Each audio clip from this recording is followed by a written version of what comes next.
इस बात पर आज कौन विश्वास कर पाएगा कि गोरा बादल और पद्मिनी पर बंगालियों ने तब किताबें लिख दी थी जब भारत पर अंग्रेजों का राज था और राजस्थान भारत का पार्ट ही नहीं हुआ करता था। अब महाराणा प्रताप, जैता कुंपा, अला उदल, सातल सोम, कानड़देव, वीरमदेव, पृथ्वीराज चौहान, भगवान जाने कितने कितने हीरो थे जो बंगालियों को मोटिवेट कर रहे थे। अंग्रेजों ने भारत पर जिस जगह पे सबसे पहले अपना मजबूत कब्जा किया था वो जगह थी बंगाल। वो जगह कौन थी? अक्सर आप तीसरी क्लास से हम पढ़ते आते हैं कि अंग्रेज भारत में बिजनेस करने के लिए आए थे, लेकिन बाद में जब देखा कि भारत में लोग या भारत में जो राजा थे वो ज्यादा ही बेलखने थे, तो इसका फायदा उठाया उन्होंने, धीरे धीरे क्या करना शुरू कर दिया? कब्जा। अच्छा, कब्जा कहां किया जाए? तो जहां पर बिजनेस ज्यादा हो वहां पर किया जाए कब्जा। और भारत में सबसे अच्छा बिजनेस यदि था तो वो साउथ इंडिया और बंगाल में था। कहां पे था? बंगाल में और साउथ इंडिया के अंदर था, तो वो पहले बंगाल पे ही कब्जा कर दिया। राजनीतिक रूप से जो पहला कब्जा उनका हुआ था वो कहां पर हुआ था? इस तरह बंगाल के अंदर कब्जा कर लेते हैं। अच्छा, जहां पर कब्जा होगा वहां पे कंट्रोल भी ज्यादा होगा, और जहां पर कब्जा होगा वहां अंग्रेजों की वजह से अच्छी बातें भी होगी। तो दो चीजें हुई, बंगाल पर कंट्रोल बहुत भयंकर हो गया, लेकिन बंगाल में एजुकेशन आ गई। अंग्रेजों ने स्कूलें खोली, स्कूलें खोली तो एजुकेशन आई। अच्छा, एजुकेशन में अंग्रेज क्या पढ़ाएंगे? यदि बंगाल में स्कूल खोलेंगे तो पढ़ाएंगे क्या? अंग्रेजी शिक्षा। उनके जो वहां चलती थी वो पढ़े। अब क्लास के अंदर अंग्रेजों ने पढ़ाई, हिस्ट्री पढ़ाई, और हिस्ट्री के अंदर पढ़ाया कि बच्चों 1789 के अंदर फ्रांस में क्रांति हो गई थी। कहां क्रांति हो गई थी? फ्रेंच रिवॉल्यूशन हुई थी। और फ्रेंच रिवॉल्यूशन से, फ्रांसीसी क्रांति से तीन वर्ड निकलकर सामने आए हमारे: समानता, स्वतंत्रता और बंधुत्व। लिबर्टी, इक्विलिटी और फ्रेटर्निटी, तीन वर्ड निकल के सामने आए। तो बच्चों, प्रत्येक आदमी समान है, सबको आजादी का अधिकार है। तो इस बार बच्चा खड़ा हुआ, उसने कहा मैं भी। तो सर हमारे तो आजादी नहीं है। तो सर ने कहा बैठ जा, फालतू के सवाल पूछता रहता है। नहीं नहीं बैठ जा, ऐसे सवाल नहीं पूछेगा। और सर ने और पढ़ाया कि बच्चों, क्या आप जानते हैं दुनिया में सबसे पहली बार संविधान कहां पर बना था? बच्चों ने कहा नहीं। तो 1783 में अमेरिकन रिवॉल्यूशन हुई थी, और अमेरिका में सबसे पहले संविधान बनाया गया था, ह्यूमन राइट्स की घोषणा की गई थी। अब बच्चा वापस खड़ा हुआ और उसने पूछा सर ये संविधान और ह्यूमन राइट हमारे क्यों नहीं है? तो सबसे पहले राजनीतिक चेतना भी यदि कहीं पर आई थी तो वो कहां पर आई थी? बंगाल। एजुकेशन होगी तभी ये चीजें समझ में आएगी।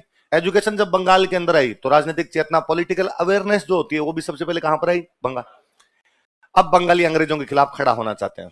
बंगालियों को लगता है कि नहीं यार, हम अंग्रेजों को जवाब देंगे, लेकिन मन ही मन डर लगे कि यार अंग्रेजों के पास हथियार है, अंग्रेज एकदम वेल प्रिपेयर्ड तरीके से यहाँ पे जमे बैठे हैं, हम मुट्ठी भर लोग, सारे लोगों में तो एजुकेशन आई नहीं होगी, 1% 2% लोगों में एजुकेशन आई होगी, हम मुट्ठी भर लोग सामना कैसे कर पाएंगे अंग्रेजों को?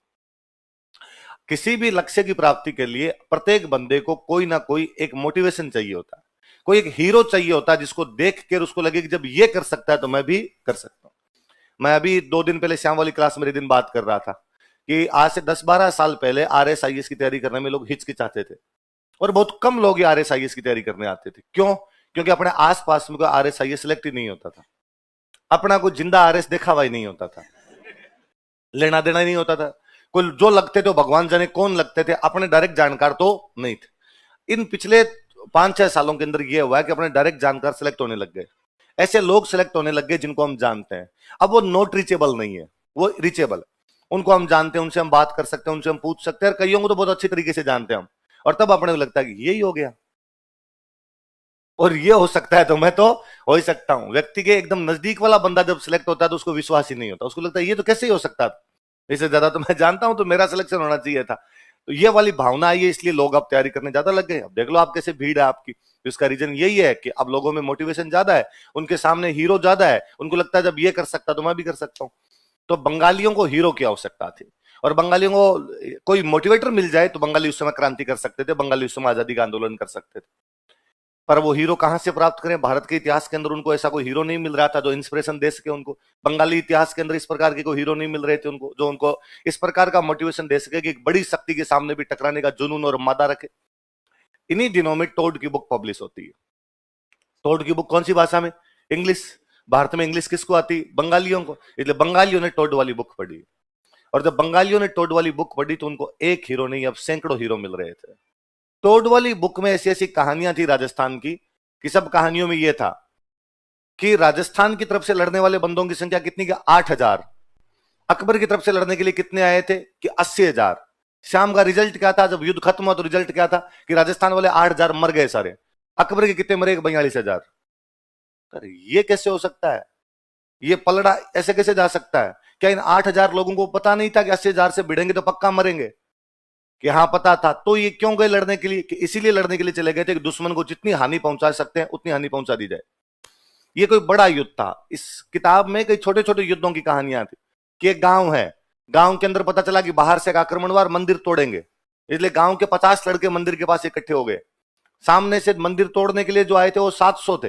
ये 50 आदमी उन 700 से लड़े और इन 50 आदमियों ने उनके 280 मार दिए, इसलिए बाकी वाले भाग गए। उनको लगा 50 इतने मार गए बाकी गांव आ जाएगा तो क्या करेंगे, और 50 लड़के गांव बचा गए।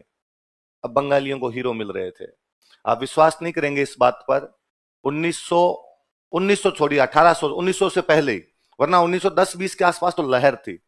राजस्थान के जितने अपने योद्धा हुए हैं उन पे सबसे अधिक किताबें बंगाली में लिखी गई है। इस बात पर आज कौन विश्वास कर पाएगा कि गोरा बादल और पद्मिनी पर बंगालियों ने तब किताबें लिख दी थी जब भारत पर अंग्रेजों का राज था और राजस्थान भारत का पार्ट ही नहीं हुआ करता था। अब महाराणा प्रताप, जेता कुंपा, अला उदल, सातल सोम, कानड़देव, वीरमदेव, पृथ्वीराज चौहान, भगवान जाने कितने कितने हीरो थे जो बंगालियों को मोटिवेट कर रहे थे। तो पुस्तकें केवल नाम याद करने की नहीं होती है।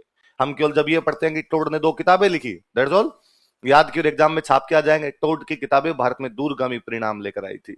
बंगाल से राष्ट्रवाद शुरू हुआ था, कालांतर में पूरे भारत में पहुंचा था। ये वो समय था जब कहा जाता था कि जो बंगाल आज सोचता है बाकी भारत कल सोचेगा। जो बंगाल आज सोचता है वो बाकी भारत, कि भाई बंगाल आज पढ़ गया तो ये बातें आज सोच रहा है, बाकी भारत कल पढ़ेगा तो बाकी भारत ये बातें कब सोचेगा, कल सोचेगा। ये उस समय की बातें। तो टोड की किताबों ने भारत में राष्ट्रवाद की लहर शुरू करने की मुख्य भूमिका निभाई थी। वो जो नेशनलिज्म यदि किसी भारत के अंदर किसी किताबों के माध्यम से आया था तो वो किताबें कौन सी है? रविंद्रनाथ टैगोर के एक परिवार में भाई हुए थे, अवनिंद्रनाथ टैगोर। अवनिंद्रनाथ टैगोर बहुत अच्छे चित्रकार थे, पेंटर थे बहुत अच्छे। उनकी एक बुक लिखी हुई अवनिंद्रनाथ टैगोर की मेवाड़ पे, और मेवाड़ के ऐसे ऐसे हीरो लिखे हुए जिनको आप और मैं तो जानते ही नहीं है। और अवनिंद्रनाथ टैगोर बंगाल में बैठ के आज के 125 साल पहले वो बुक लिख गया। वो कितना मोटिवेट रहा होगा, उसने कितना खोदा होगा बंगाल की हिस्ट्री को। वरना लो मुझे आप बंगाल के 5 इतिहास में जो बंदे हुए उनके नाम बता दो कि सर ये बहुत बड़े बड़े बंगाली हुए थे, इनसे अपने मोटिवेट हो सकते हैं। मोटिवेट छोड़ो, नाम याद नहीं आते अपने बंगालियों के। और इसमें आपकी और मेरी कोई गलती नहीं। अपने यहां पर बंगाल के बारे में हम जानते ही नहीं है तो कैसे उनके बारे में पता चलेगा? इसलिए टोड कोटि कोटि धन्यवाद का पात्र है कि टोड ने राजस्थान की कीर्ति को, राजस्थान की बुलंदियों को भारत के कोने कोने तक पहुंचा दिया था। टोड वाली बुक इंग्लिश में आई थी, उन दोनों इंग्लिश एजुकेशन हुआ करती थी, और इंग्लिश एजुकेशन की वजह से पूरे भारत के अंदर राजस्थान की कहानियां पहुंच रही थी। पूरा भारत मोटिवेट हो रहा था। किम मास्टरियम कि बाल गंगाधर तिलक महाराष्ट्र के एक नेता है, लाला लाजपत राय पंजाब के एक नेता है, पर जब वो भाषण दिया करते थे तो उनके भाषणों में महाराणा प्रताप थे, महाराणा राज सिंह थे। महाराणा राज सिंह के बारे में हम तब तक नहीं जानते जब तक हिस्ट्री नहीं पढ़ते। महाराणा राज सिंह पर बंगाल में उपन्यास लिखे हुए हैं कि क्या गजब का योद्धा हुआ होगा वो। वीर दुर्गादास राठौड़ पे बंगाली उन दिनों के अंदर जाना करते थे। इसका एकमात्र क्रेडिट किस व्यक्ति को जाता है? कर्नल जम्स्टोड। किस व्यक्ति को जाता है? तो यकीनन वो राजस्थान के इतिहास का पितामह था। उसने केवल राजस्थान का इतिहास लिखा नहीं था, उसका लिखा हुआ इतिहास जन जन तक पहुंचा था। किताब लिखना कोई बड़ी बात नहीं होती, लेकिन आप किताब को किस तरीके से लिखते हैं, किस तरीके से प्रेजेंट करते हैं कि लोगों को दिलों को छुए। वो यदि कोई काम करके गया था तो कौन करके गया था?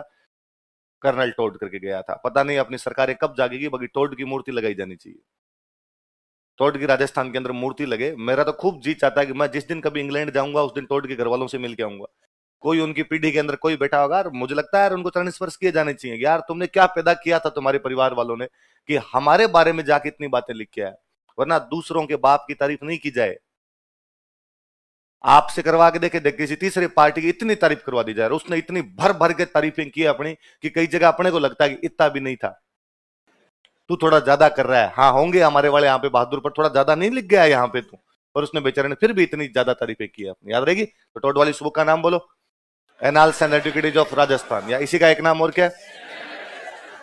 Central and western Rajput states of India. दूसरे वाले तो मैंने बताई थी, वो गया था, रूट है उसका तो पश्चिमी भारत की यात्रा। पश्चिमी भारत उदयपुर, सिरोही, गुजरात, दमन दीव, बॉम्बे, लंदन, ये रूट था उसका। इधर से निकल गया था तो western in, sorry travels in western India. चलो अब